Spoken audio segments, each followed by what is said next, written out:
नमस्कार जी।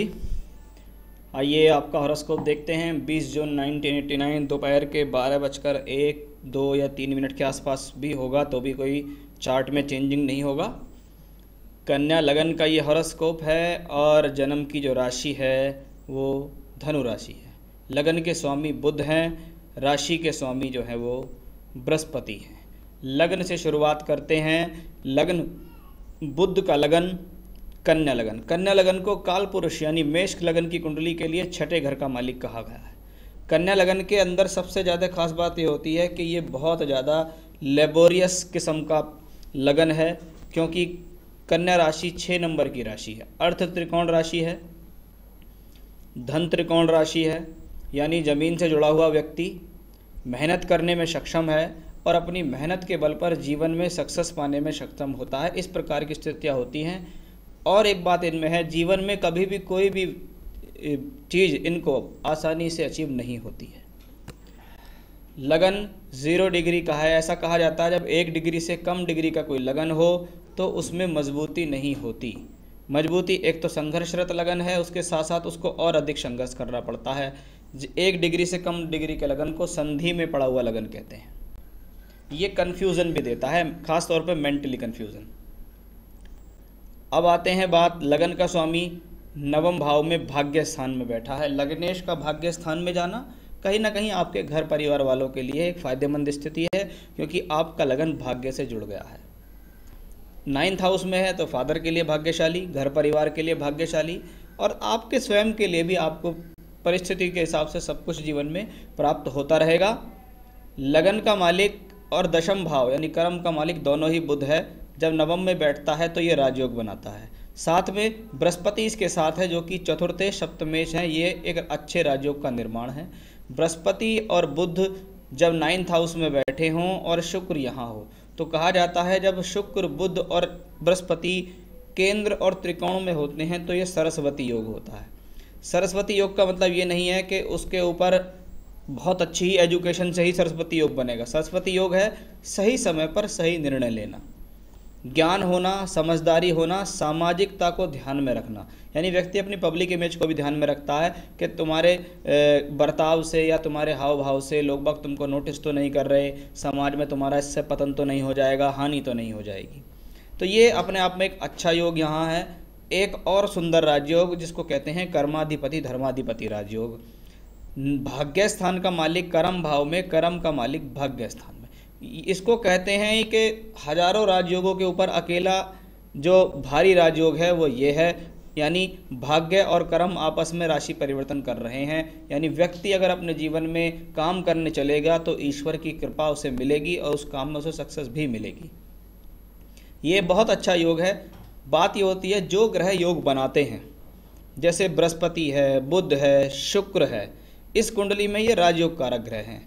जीवन में यदि इनकी महादशा आपको आ गई तो आपको बहुत ऊंचे पदों पर ले जा सकती है।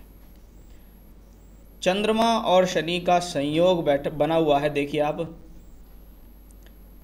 चौथे घर में चंद्र मानसिकता का कारक, शनि उसके ऊपर अवसाद या ग्रहण लगाने में सक्षम है। दोनों की डिग्री बहुत क्लोज है, 17 degree 48 minute, 17 degree 17 minute 7 minute sorry. तो जब चंद्र शनि का इतना क्लोज कॉम्बिनेशन होता है तो ये मानसिकता के लिए अच्छा नहीं माना जाता। ये व्यक्ति को स्वभाव में चिड़चिड़ाहट दे सकता है, क्रोध दे सकता है, किसी प्रकार का वहम दे सकता है, अंदर से किसी न किसी प्रकार का डर देने में भी ये सक्षम होता है। चंद्र शनि का योग मेंटली तो व्यक्ति का दिमाग बहुत तेज काम कर रहा है, लेकिन बॉडी के बारे में बात करें तो बॉडी इतना तेज वर्क नहीं कर पाती है, क्योंकि चंद्रमा मानसिक स्थिति है और शनि कहीं ना कहीं शारीरिक स्थूलता पर अपना अधिकार जमाते हैं। सूर्य को देखिए, सूर्य द्वादशेष होकर यहाँ बैठा है। 12वें घर का संबंध जब दशम से बनता है तो अपनी दशा के अंदर सूर्य आपको दूर स्थानों से जुड़कर काम कराने में भी सक्षम होता है। छठे घर में राहु, 6th हाउस में राहु है, शनि की राशि में है, शत्रुओं को हराने में सक्षम है। शनि की तीसरी दृष्टि भी इसी पर है, मंगल की दृष्टि भी इसी पर है। जीवन में शनि, राहु या मंगल की दशाएं अगर आपको आती हैं तो ये हेल्थ के लिए अच्छी नहीं है।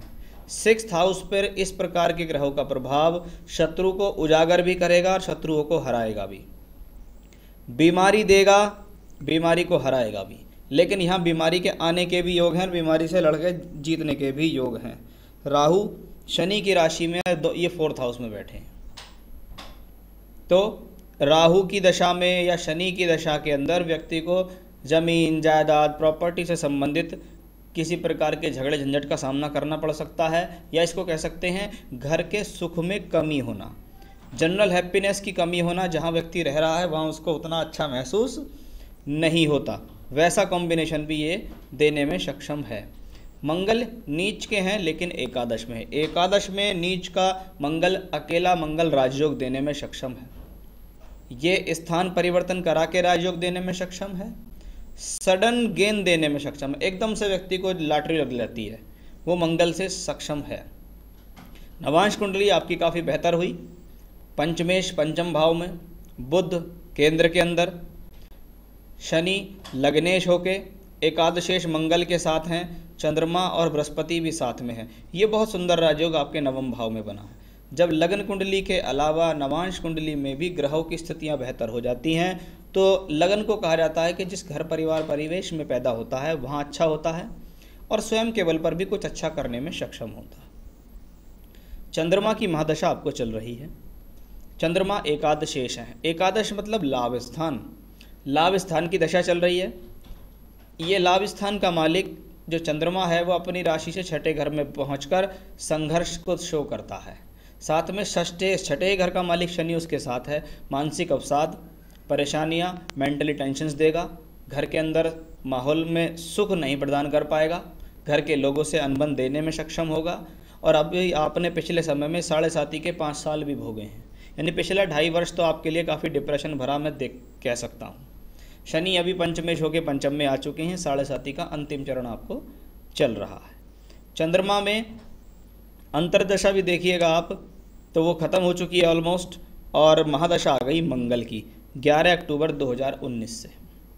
मंगल क्या है, 11th हाउस में बैठे हैं, लेकिन थर्ड लॉर्ड है, थर्ड लॉर्ड इन 11th हाउस, तीसरे घर का मालिक 11वें घर में आता है, तो कभी कभी व्यक्ति स्थान परिवर्तन करता है गेन के लिए। अष्टमेश होकर एकादश में है, कभी कभी पुराना पैसा वापस आता है, किसी का अटका हुआ पैसा वापस आने की उम्मीद होती है, और अचानक से जीवन में प्रगति कराने में सक्षम है। ये प्लैनेट आपको मेहनत बहुत कराएगा, लेकिन इसमें एक चीज़ का खास ध्यान रखना है, मंगल की दशा में 7 साल की महादशा है, वाणी पर संयम रखना होगा, क्रोध से बचना होगा क्योंकि ये चंद्रमा की राशि में है।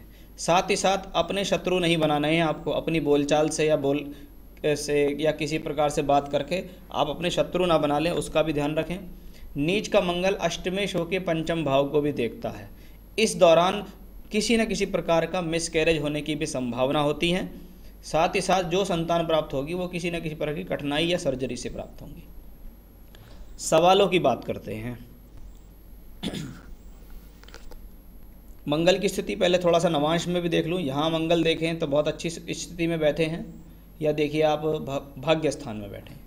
यहाँ मंगल लग्न में बैठा हुआ है, सप्तमेश द्वादशेश होके, साथ में तृतीयेश है, चंद्रमा और बुध है। मंगल ने यहाँ भी कुछ ना कुछ दूर स्थान से जुड़कर शो किया है, जैसे मंगल यहाँ शो कर रहे हैं, यहाँ भी देखिए तीसरे घर से संबंध बनाते हैं, 12वें से संबंध बनाते हैं।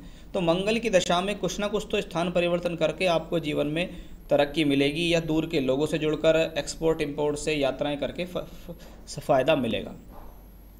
पहला सवाल लेता हूँ, आपका बहुत इंटरेस्ट है राजनीति के क्षेत्र में। राजनीति के लिए 2 प्लैनेट सबसे ज़्यादा जरूरी होते हैं, एक तो 4th हाउस 4th लॉर्ड, दूसरा शनि। छठे घर का मालिक शनि बैठा हुआ है यहाँ, पंचम का मालिक भी शनि यहाँ बैठा हुआ है, साथ में बैठा है लाभ का मालिक चंद्रमा। चंद्र शनि का योग है, लेकिन बृहस्पति को देखिएगा, बृहस्पति राशि से छठे घर में बैठा हुआ है। जब इस प्रकार का एक कॉम्बिनेशन यहाँ गेन का दिखाई दे और दशा चल रही हो मंगल की, दशा बहुत ज़रूरी है। अगर कुंडली में प्रधानमंत्री बनने के भी योग हैं और सही समय पर सही दशा नहीं आती है तो फ़ायदा नहीं मिलेगा। अब राजनीति होती है कर्म से। कर्म कुंडली में आप देखिएगा मंगल की दशा, मंगल द्वादशे सप्तमेश है, और यहाँ सूर्य अपनी राशि से चौथे घर में बैठे। आपको सामाजिक स्थिति अच्छी मिलेगी, समाज में लोग बाग पहचानेंगे, आपको सम्मान देंगे। लेकिन एक छोटे स्तर की राजनीति की बात करता हूँ तो आप उसमें एंट्री करिए, लेकिन बड़े स्तर की राजनीति, चाहे वो विधायक हो, सांसद हो, एमएलसी हो या कोई मंत्री हो, वैसा संयोग मुझे इस कुंडली में नहीं दिखाई देता। इसलिए मैं आपसे ये कहूँगा, ज़्यादा कोशिश कीजिएगा अपने नाम से जीवन में फेम कमाने की। कौन सा बिजनेस आपके लिए बेस्ट रहेगा? देखिए, बिजनेस स्थान दो स्थिति देखा जाता है, बुध से और बृहस्पति से, यानी दशम भाव और दशम से दशम सप्तम भाव। बुध और बृहस्पति दोनों एक साथ शुक्र की राशि में बैठे हैं। नवांश कुंडली में देखूं तो बुध मंगल की राशि में है और यहाँ देखिएगा बृहस्पति त्रिकोण में बैठे हुए हैं, शुक्र पंचम में बैठे हैं, यहाँ भी शनि की राशि में शुक्र है। आप एक काम कर रहे हैं, वो काम है आपका, आपने ये कहा था कि 2019 में फिर से फर्म रजिस्टर्ड कराई है। किस चीज़ की कराई है? 1 मिनट में आपको देख के बताता हूँ। नंबर है आपका 99582।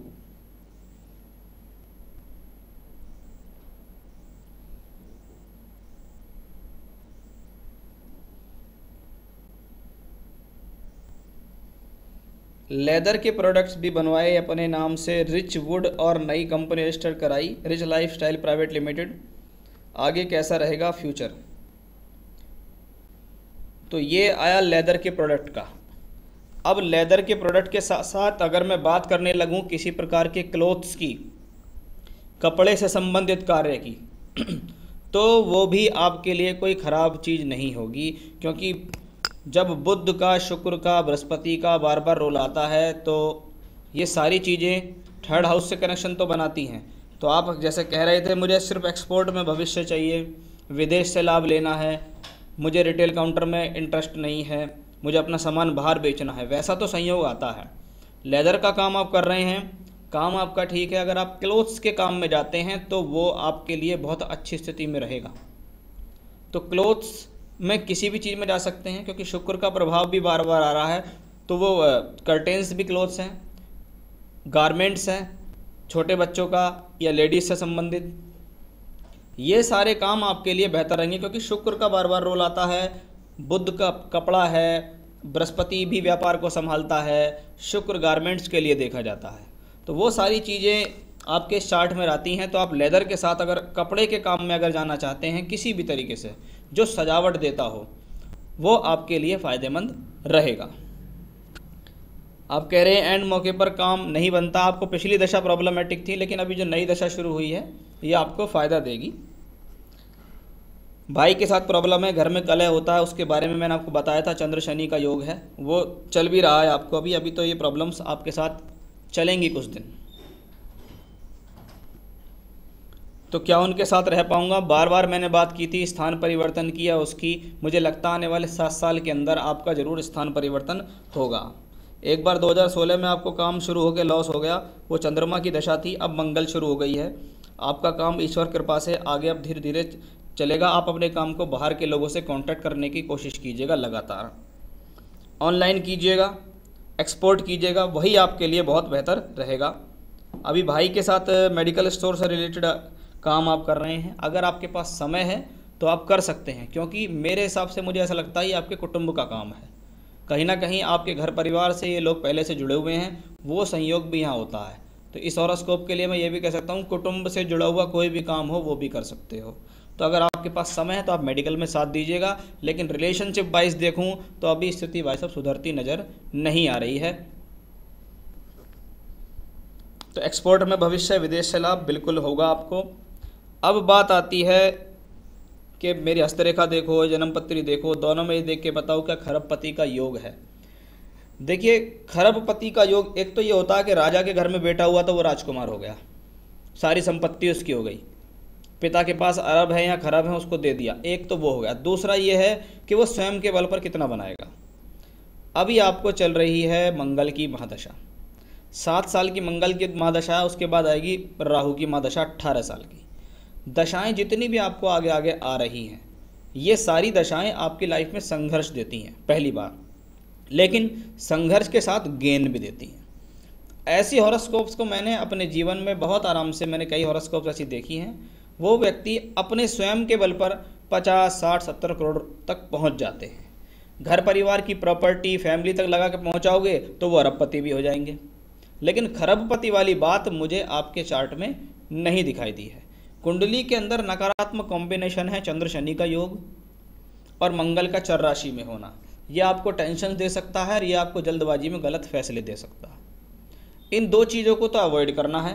और पूरी मंगल की दशा है 7 साल की, 2026 तक आ रही है। मैं तो आपसे कहूँगा आप सिर्फ अपने काम पे केंद्रित करो, काम आपने बिल्कुल ठीक पकड़ा हुआ है, ये इसी पर ध्यान जाओ। अगर भविष्य में कुछ ऐड करना है तो कपड़े के काम में ऐड कर लो, जो कपड़े से रिलेटेड काम मैंने आपको बताया उनमें चले जाओ।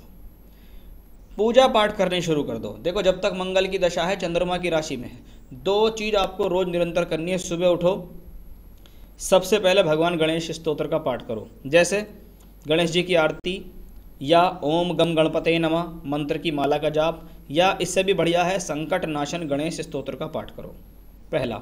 दूसरा, भगवान शिव की स्तुति करो, रुद्राष्टकम करो। तीसरा, हनुमान चालीसा का या बजरंग बाण का एक बार पाठ करो। ये 3 पाठ रोज करने हैं। शनिवार की शाम को सरसों के तेल का में मिट्टी के तेल दीपक में दिया जलाना है, पीपल के नीचे जाके सूर्यास्त के बाद, और वहाँ पर खड़े होकर हनुमान चालीसा का पाठ करना है। शनिवार के दिन अन्न दान करो, गरीब लोगों की मदद करो, उनको अन्न का दान करो। पैसे मत दो किसी को भी, उनको अन्न का दान दो, चाहे उसको घर में आप राशन भरवा दो किसी गरीब या ज़रूरतमंद चीज़ को, या नौकर को, या स्टाफ के लोगों को, वो आपके लिए बहुत बेहतर रहेगा। 2 स्टोन मैं आपको बताता हूँ, वो आपको ज़रूर पहनने हैं। सीधे हाथ की तर्जनी उंगली में डबल फायर ऑस्ट्रेलियन ओपल पहन लो अच्छा सा, और कनिष्ठा उंगली के अंदर अच्छा सा एक पन्ना धारण करो। पन्ना धारण करने से आपका लगन मजबूत होगा जो 0 डिग्री का है। शुक्र का रत्न पहनने से आपका भाग्य मजबूत होगा। तो ये दोनों चीज़ें हैं, तो डबल फायर ऑस्ट्रेलियन ओपल और एक पन्ना, ये आप पहनो। आपको मिल जाए तो ठीक है, नहीं तो मुझसे संपर्क कर सकते हो, मैं भी आपको अच्छी क्वालिटी के रत्न दिखा सकता हूँ, भेज भी सकता हूँ। तो ये 2 चीज़ तो हो गई आपके रत्न की। जो पूजा बताई है उसको आप इंटरनेट से डायरेक्ट ले सकते हैं, गूगल पे टाइप करेंगे तो सारी चीज़ें आ जाएंगी, उनसे आप करना शुरू कीजिए। पूजा में जब जब रेगुलरिटी होगी लगातार करना, 1 महीने 2 महीने करोगे, 3 महीने कुछ स्थिति, 6 महीने कुछ स्थिति, साल भर कुछ स्थिति, जैसे जैसे जैसे करते आगे चले जाओगे वैसे वैसे स्थिति आपके लिए बहुत अच्छी होती चली जाएगी। लेकिन पूजा में रेगुलरिटी आपको यहाँ रखनी है। तो ये था आपके हॉरोस्कोप का एनालिसिस, और आपके सभी सवालों के जवाब भी मैंने इसमें इंक्लूड कर दिए हैं। भ्रमित मत होइएगा, अपने काम में लगे रहिएगा। आगे काफ़ी ईश्वर ने चाहा तो आपको तरक्की मिलेगी। नमस्कार।